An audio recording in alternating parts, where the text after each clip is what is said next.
नमस्कार, leave live channel मध्ये तुमचे स्वागत आहे। आज तुमच्यासाठी मी सांजोरी घेऊन आली आहे। तुम्हाला मी सांजोरी बनवून दाखवते, ती पण गुळाची। अक्षय तृतीया जवळ येत आहे आणि प्रत्येक घरामध्ये ही सांजोरी बनते, म्हणजे बनतेच अक्षय तृतीयेला। मी इथे हे 3 माप रवा घेतलेला आहे आणि हेच 2.5 माप गुळ घेतलेला आहे। तोही गुळ असा या प्रमाणात घेतलेला आहे, म्हणजे काही फोडलेला आहे त्याला, पूर्ण असा 2.5 माप घेतलेला आहे।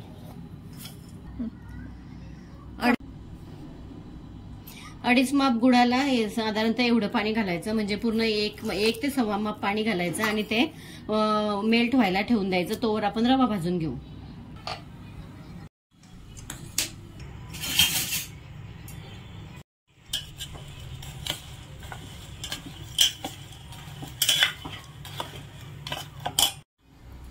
कढई छान तापात ठेवलेली आहे, आता त्यात रवा घालते आणि गॅस कमी करते आणि मग सारखंच आपण हलवत राहू त्याला। रव्याला जडणार नाही आणि छान असा खुसखुशीत भाजला जातो।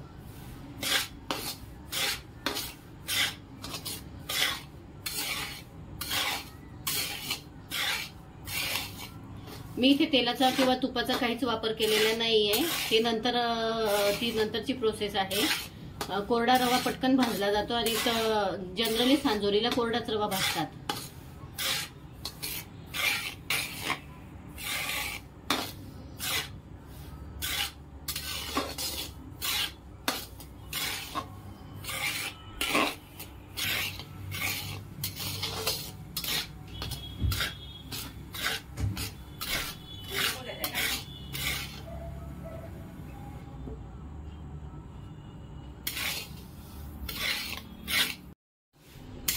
इथे रवा छान झालेला आहे, हे बघू शकता तुम्ही।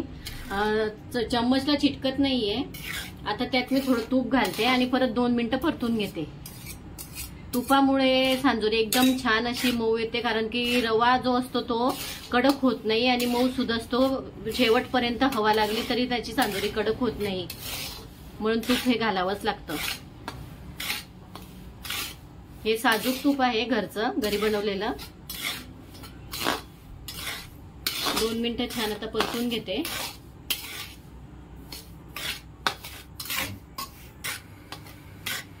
परतल्यावरती बघा तूप घालून किती छान असा कलर पण आलेला आहे, बदामी सर, आणि रवा पण छान झालेला आहे। त्याला काढून घेऊ।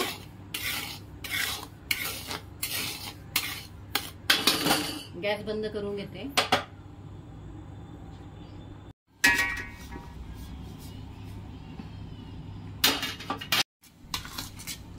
मोकळा झालेला आहे रवा छान, आणि मग मस्त तो चम्मचला पण चिटकत नाहीये, तर छान झालेला आहे। जर कच्चा रवा ठेवला तर ती सांजोरी दातामध्ये खूप अशी अडकते आणि घशाला पण वरती टाळूला चिटकते।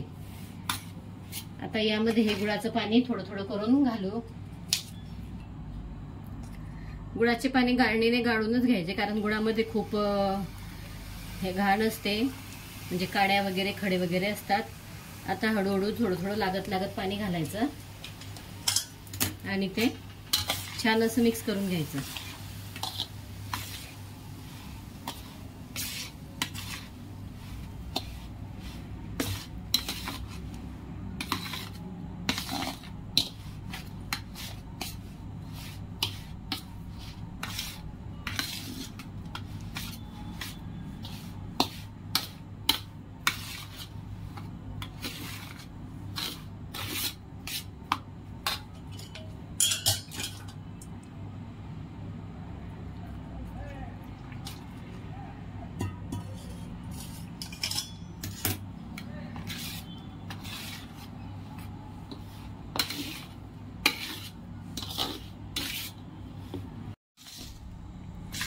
रवा छान मिक्स झालेला आहे। आता त्याला 2 ते 3 दिवसांसाठी आपण त्याला मुरू देऊ आणि मग सांजोरी बनवू।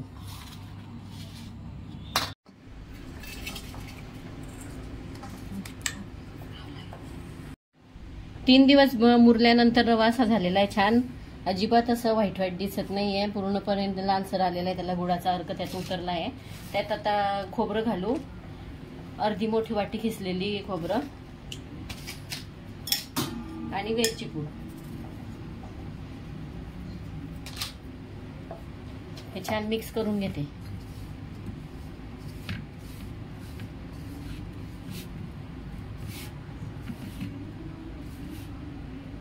काही जण चारोळी पण ऍड करतात त्यात, पण मी चारोळी ऍड केलेली नाही, कारण जास्त दिवस जर झाले तर मग चारोळी खवट लागते, म्हणून मग मी ते ऍड केली नाही.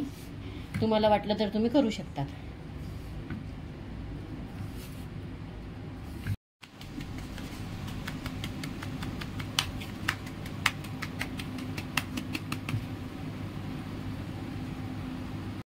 मैदा छान गाळून घेतलेला आहे. थोडं चुटकीभर मीठ घातलं आणि थोडीशी साखर घालू. एवढी पिठी साखर आहे ती, म्हणजे पारी छान गोडसर लागते.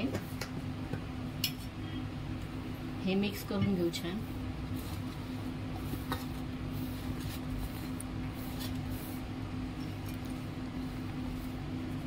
हे भिजवताना मी दुधाचा वापर करते, म्हणजे सांजोरीचे वरची जी पारी असते ती एकदम छान लागते.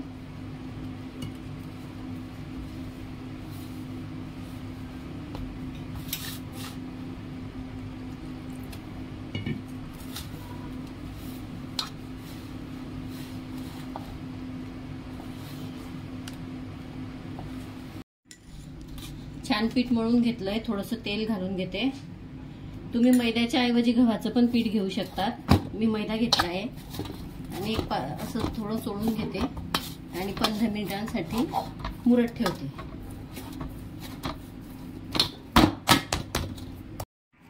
छान मुरलंय. आता छोटे छोटे गोळे घेऊ आणि लाटून घेते.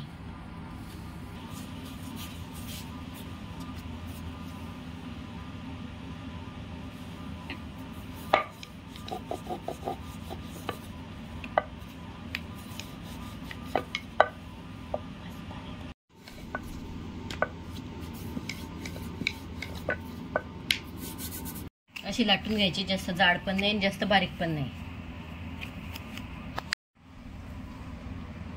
छान असं रवा टाकून घेते. 2 पाऱ्या लाटून घेतल्या.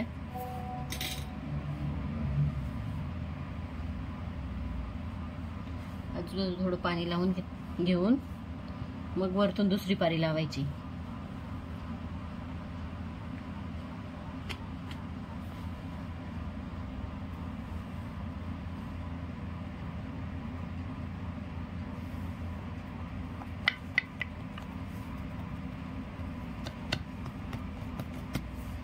छान प्रेस करून घ्यायचं. मग तळताना ते फुटत नाही. आणि थोडं अंतर सोडून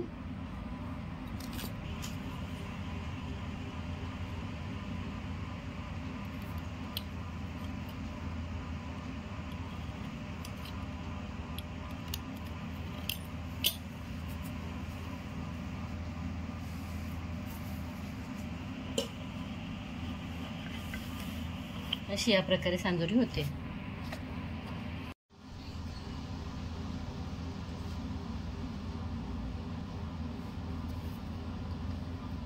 वन साइड भरू. आता हिला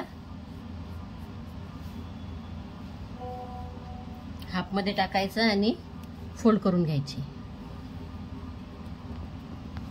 पाणी लावून तसंच प्रेस करून घ्यायचं आणि बाजूने कट करून घ्यायची. अंतर ठेवून कट करायची, म्हणजे जास्त जवळून कापलं की मग तेलात टाकल्यावरती सांजोरी फुटून जाते.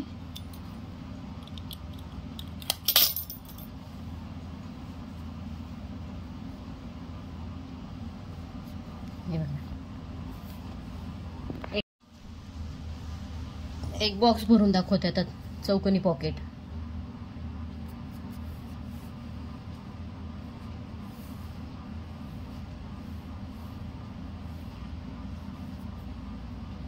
याला चारी बाजूने पाणी लावून घ्यायचं. ही साइड फोल्ड करायची, त्यावरती ही साइड फोल्ड करायची.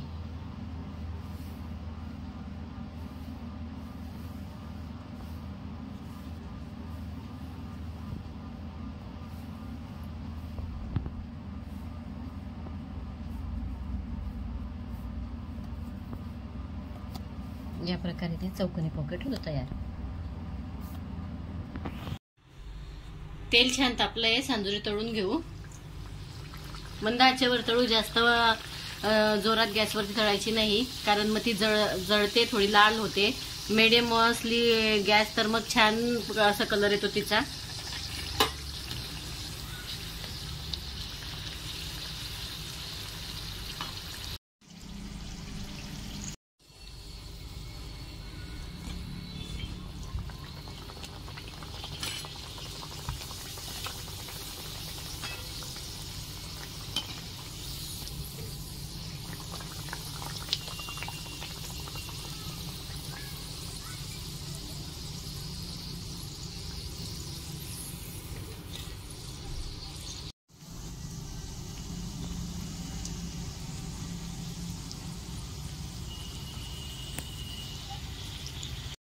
अक्षय तृतीया स्पेशल सांजोरी तयार झालेली आहे। तुम्ही नक्की ट्राय करा आणि व्हिडिओला लाईक शेअर सबस्क्राईब नक्की करा। धन्यवाद।